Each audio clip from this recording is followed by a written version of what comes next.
Okay. Hi, everyone. It's great to be here. I also presented last year at EthCC, the Dutch X, a decentralized trading protocol, and I'm really glad to be here and give you a few updates. And I'm glad you haven't noticed that it's really nice weather out and lunchtime. We're running late, so I'm glad you all stayed. So my name is Chris. I work for Gnosis. We develop infrastructure tools for Ethereum under the umbrella Create, Trade, Hold. And for today's presentation, we'll be in the trade part. The title is the Dx Dao Governance of the Dutch X.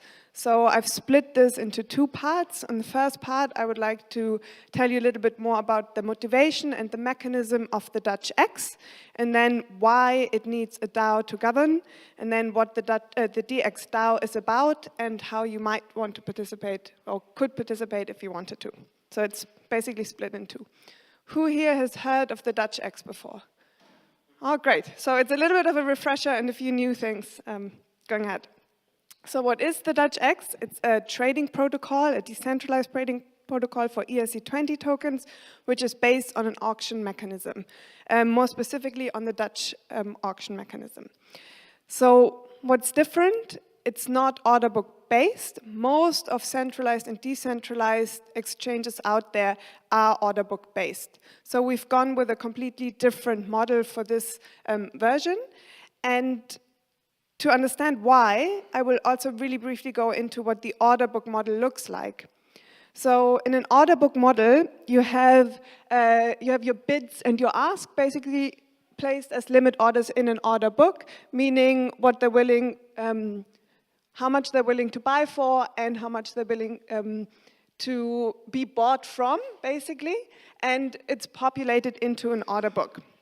So these limits orders get matched as orders come in, so it's really a pay-by-bid model, which is a continuous auction and leads to discriminatory pricing of those people taking part in it. This means that an order book, in our opinion, has a few flaws. One of them is front-running, which is a practice where actors act on information that they have ahead of time. Very commonly known, this is actually as insider trading. One version of this is also based upon speed, where you have high-frequency traders sort of extracting value and acting that they have big computing machines close to centralized exchanges, for example.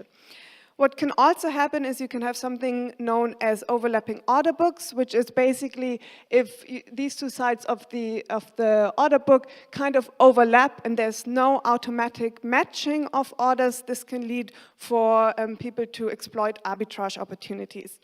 You can also have a big spread, so you just have an order book which is maybe not matched at all, with a high slippage, meaning if it's a thinly populated order book, a big market order coming in can really spike and slip the order book price a lot. So we've designed this particular exchange differently. It's based on first batching orders and then executing them based on the Dutch auction model. So, are you guys familiar what the Dutch auction is? You start with a very high price, and then a price that nobody is willing to pay for, and then the price actually drops until people are willing to buy and the whole volume is filled. So why is this a good model in our opinion?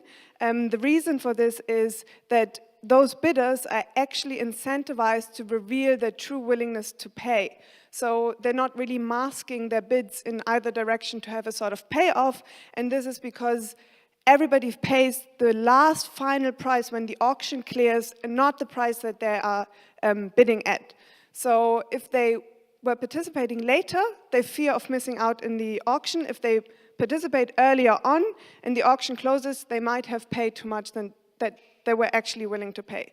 So it leads to a single price clearing. More specifically, how does it work on the Dutch X? So it's actually happening in two states that are separate from one another. In the first state, we collect sell orders. So everybody, let's go through an example, token A for token B. Everybody on this side of the theater wants to sell token A for token B. So we're collecting all your orders over a period of time. We close this auction pot, and then everybody on this side of the order wants to bid with token B for token A, and they will have to be active while this auction is running. So they're very two states of the auction. So this is exactly what I mentioned. First, we're collecting, then we're setting up this Dutch auction mechanism. So we always start the next. There's only always one auction running for a token pair at a time, and we only start the next auction once the prior has cleared, and we start it at twice the price. And the price function is designed such to reach the old closing price after 6 hours. So after 6 hours only. Over time, what does this look like? We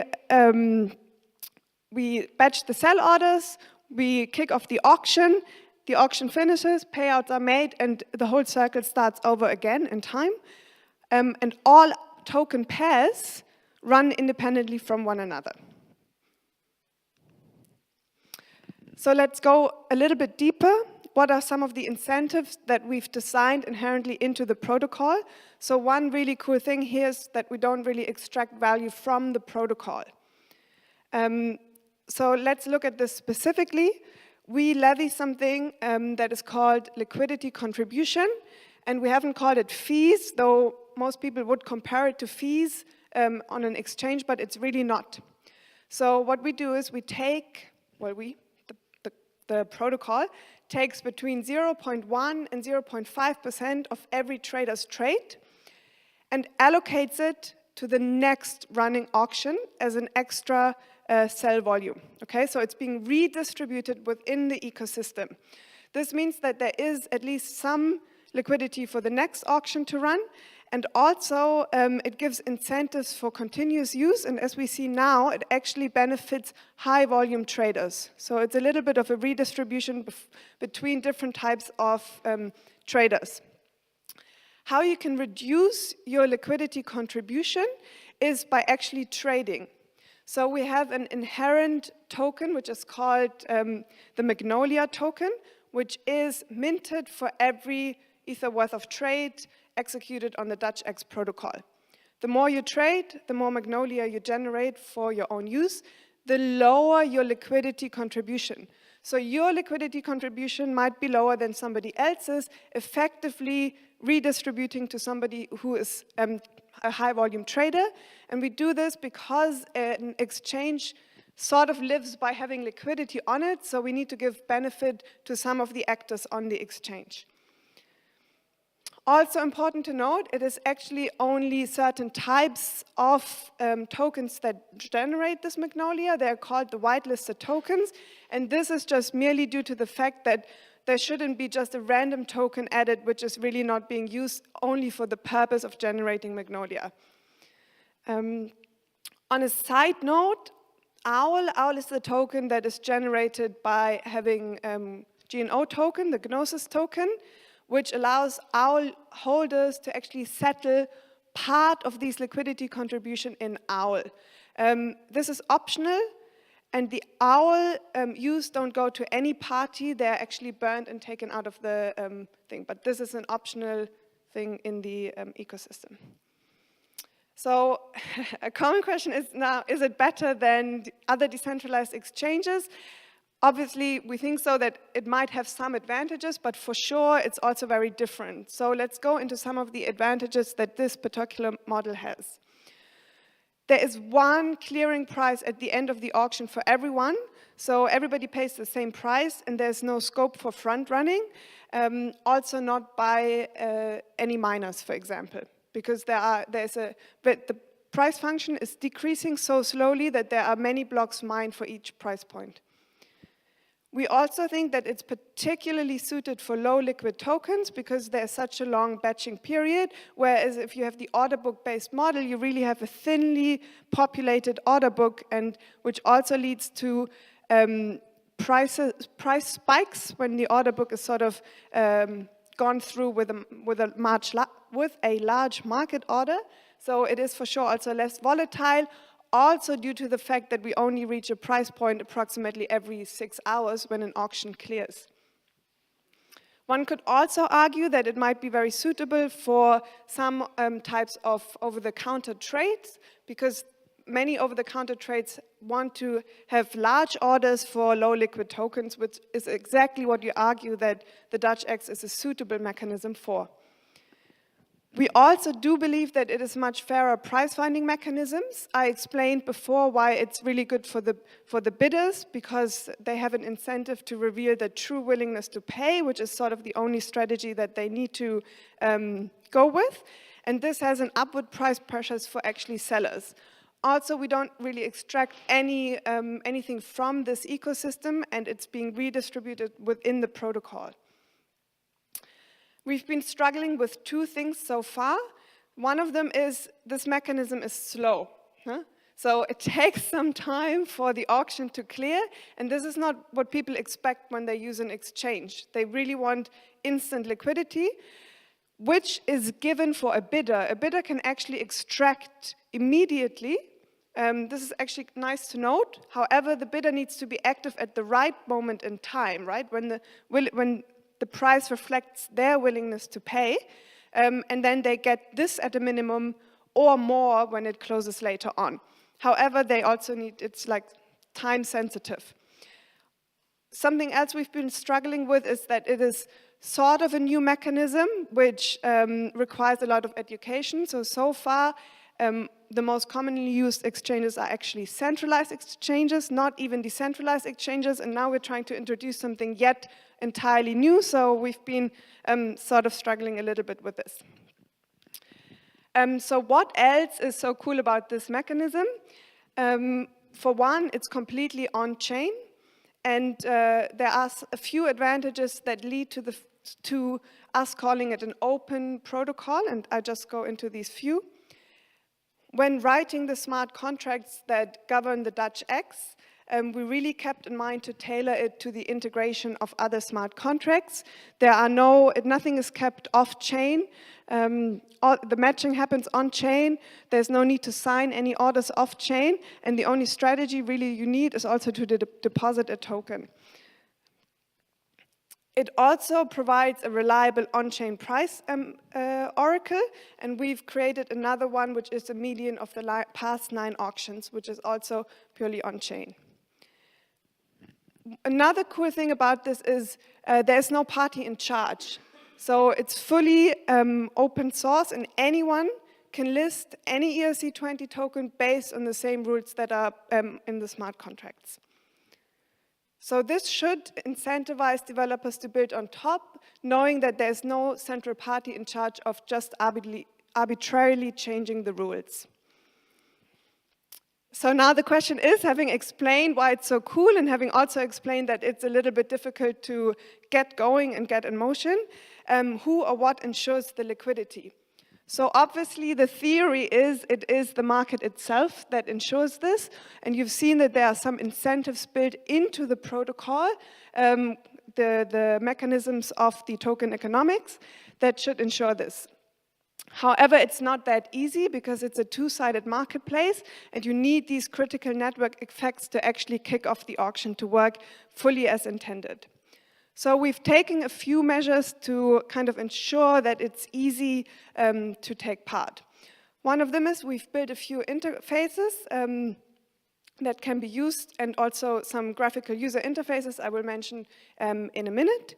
We've been trying to onboard market makers to the new mechanism and trying to explain how the Dutch X works in comparison to other exchanges.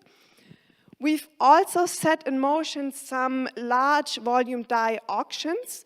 So Gnosis as a company has funded so far 1 and will fund another 9 large DAI auctions where we actually input 100,000 DAI as a sell volume to be auctioned off. The first one happened 2 days ago. The next one will start tonight, and then it's every 9 auctions until we've sold 1 million DAI. We're doing this to, for the one side, demonstrate that it actually works, and on the other hand, also give a little bit of an incentive to look into the mechanism and start building on top and integrating. We've designed some generic minimal liquidity bots, which are really only there to ensure that the auctions run smoothly and without any interruptions. They can be parametered The parameters can be changed by anyone as they are open source and just used for their own projects and tokens. We've also been building open source arbitrage bots, currently one to Uniswap. And there will be a pooling contract for people to just deposit and then constantly take part as a seller in continuous auctions and generate Magnolia. Another sort of important point is that an auction only actually sets off once there's a critical sell volume to give enough incentives for bidders to actually take part.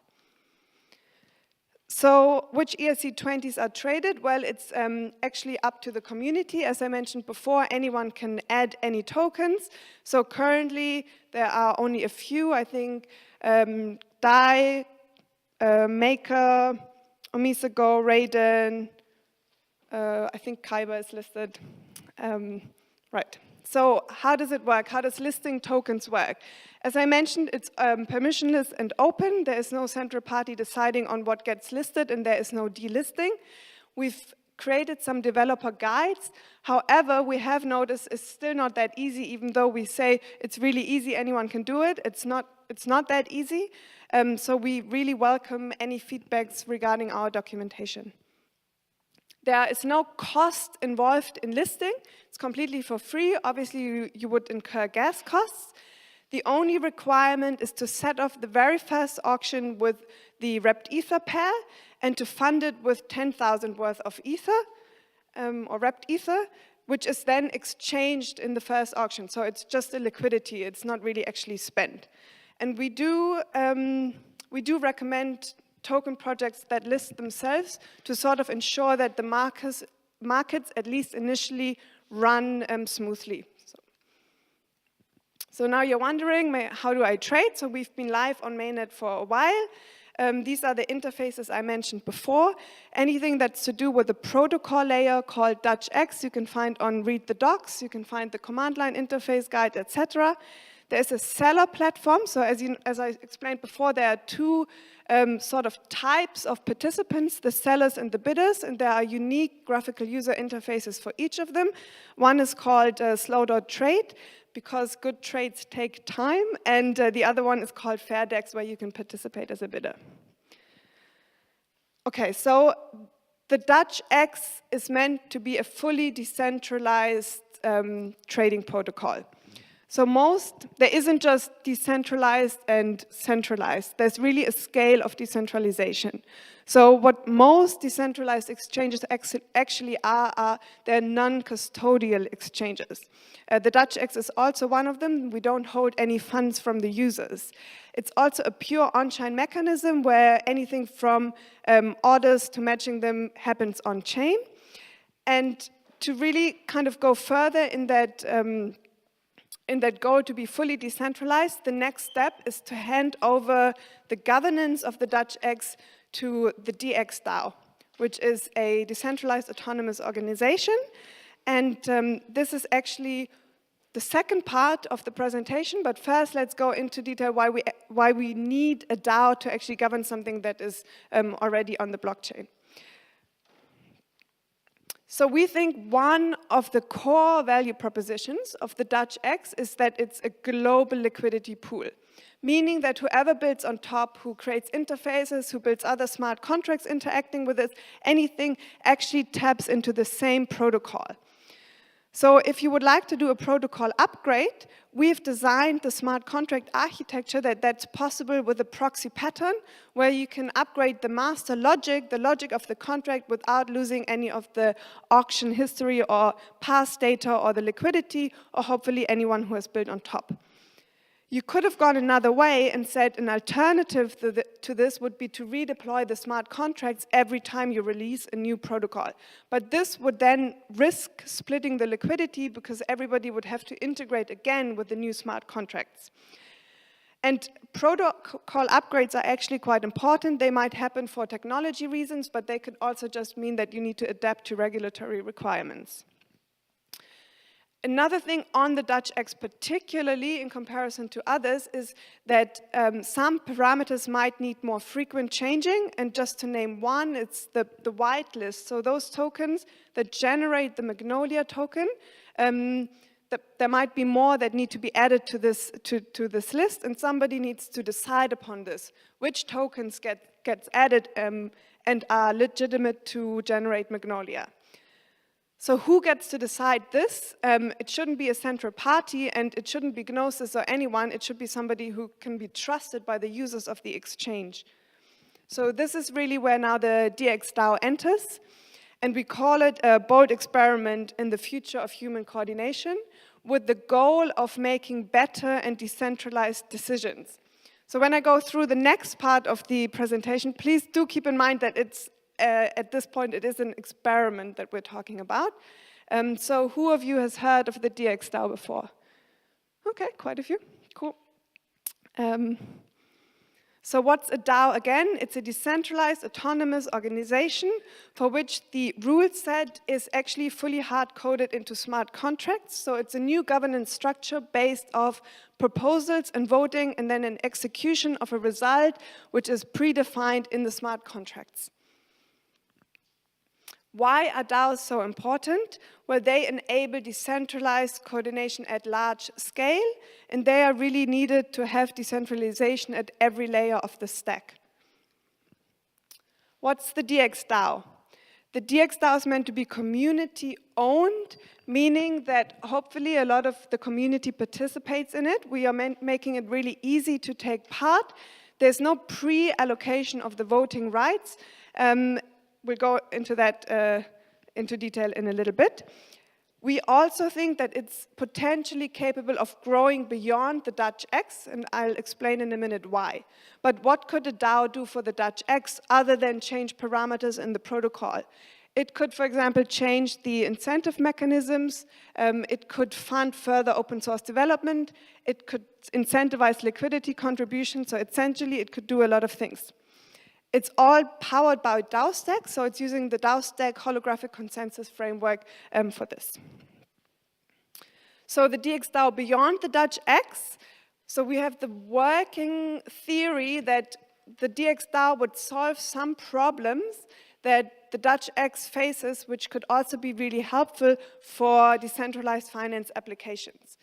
So what can a DAO in general do? It can actually do a lot of things. It can set out bounties. It can take part in prediction markets. It can trade on fully decentralized exchanges. Anything but handle off-chain permissioned assets, really. Who governs the Dx Dao? The short answer to this is the Dx Dao reputation holders. So who are these reputation holders who get to decide? What is reputation? Reputation is not really a token. It's associated to one Ethereum address, and it's non-transferable. Reputation grants voting rights in a specific DAO. So Dx Dao reputation grants voting rights in Dx Dao. It's not one voting right per address, but it's really the amount of reputation held by the address translates into that voting power. Reputation holders then get to vote on proposals. So how can you participate? You can stake your vote and earn this initial reputation. The reputation in the Dx Dao, so 1 million reputation is generated at the beginning without pre-allocation to anyone. So everybody can take part in the same manner, and I will go through what that exactly means. So we've created a few categories, trying to, on the one hand side, make it really easy for interested parties to take part and be of a governant role in the Dx Dao, but also to link it to the Dutch X to really make sure it's the users of this initial decentralized application that the Dx governs who are also the ones deciding upon it. There will be a 30-day limited period in which it's possible to earn this reputation. It hasn't commenced yet. I will go into the timing in a little bit. But first, there are 5 categories that you can see on there. I will speak about the first 4. The last one really is more about spreading the word, where the distribution of the reputation is then actually decided by the Dx Dao itself. So let's go through the first 4 to see what that actually means. Within this 30-day limited vote staking period, users are able to come to an interface and lock ETH. Locking ETH means they are putting down a value of ETH and a duration of for how long they would lock it for, up to a year. This means they're paying in opportunity cost because it's locked and they will get it back at the end of this period.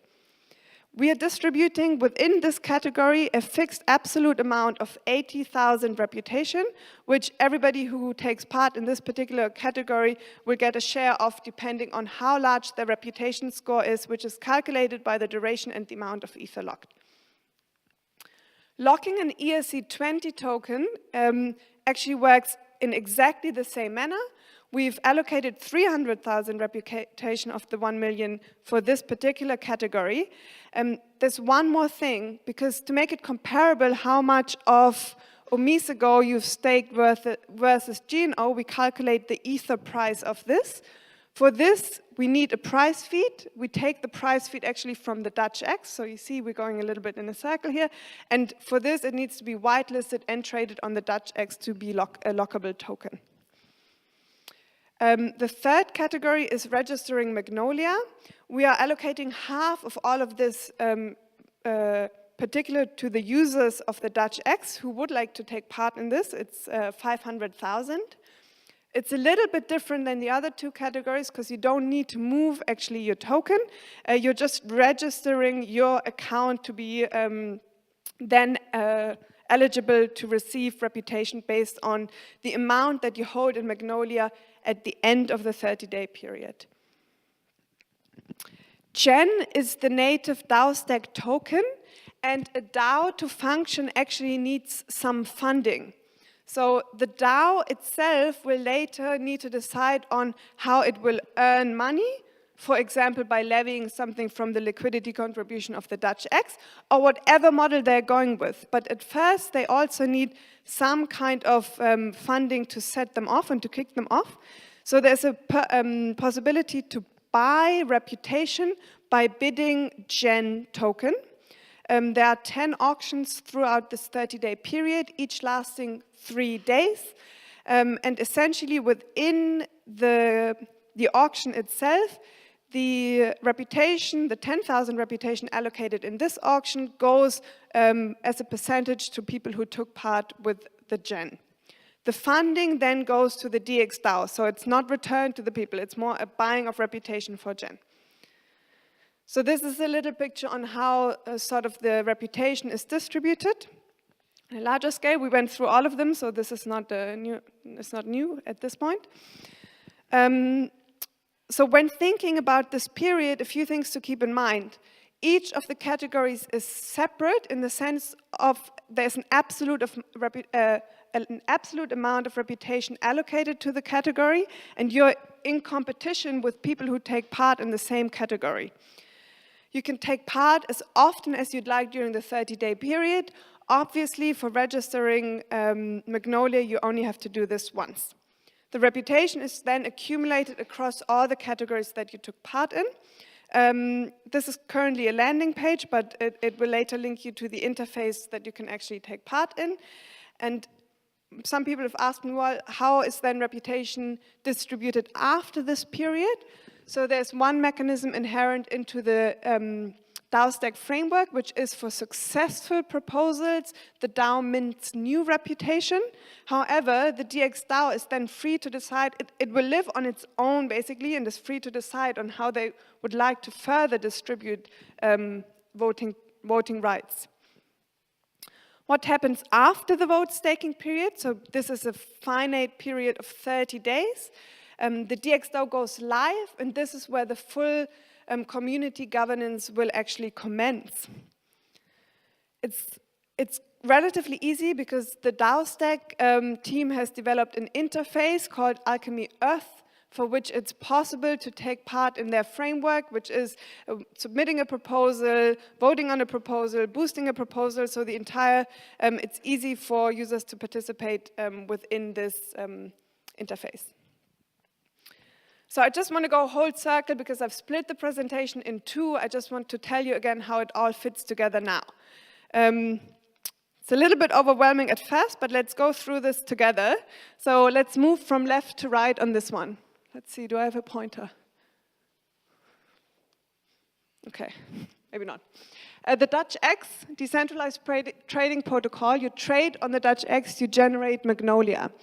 The Dutch X also has a decentralized price feed, which can be used, which needs to be there in order to have a price feed for locking an ERC20 token.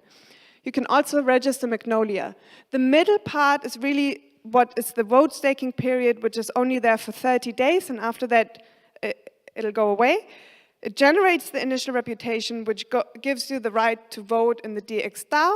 And then the governance phase has the entire setup of the DAO framework and the holographic consensus, where you have the inputting, the proposals, and the voting. So the Dx Dao later then can change the parameters and upgrade the Dutch X, which goes the circle. So when is it happening? I want to say soon. So we've delayed once before as we'd run a bug bounty where something was found and we had to do another iteration on the DAO stack model. They're currently in their second audit, which is going really well. So we're waiting for this to finish, but and to then start and commence another bug bounty. There was also a demo version, which just ended, so we'll probably do another test run. And then the vote staking will commence probably sometime after mid-April, so still relatively soon. It's a 30-day limited period. After that, it's really, really important to me to note that Gnosis and DAOstack will step back. It's not a Gnosis DAO, it's not a DAOstack DAO, it's really a community-owned DAO, and we want for the Dx Dow to be established as a neutral Web3 piece of infrastructure. Do I have another slide? Maybe then at this point, I just want to make one note that DAOs are still in uncharted legal territories. And so the legal framework is not really clear at this point. So everybody who takes part actually takes part at their own risks. So a DAO for truly decentralized apps, it's more like a question than a bold statement. Do we have time for questions? I think we have 5 minutes. Cool, then I'll take some questions.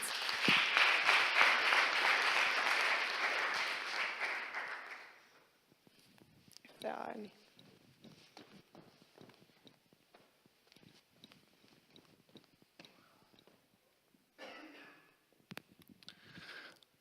Thank you for the presentation. About the Dutch auction model,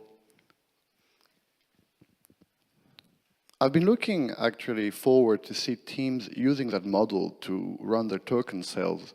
And for some reason, that hasn't been happening a lot. And the question is a little bit why.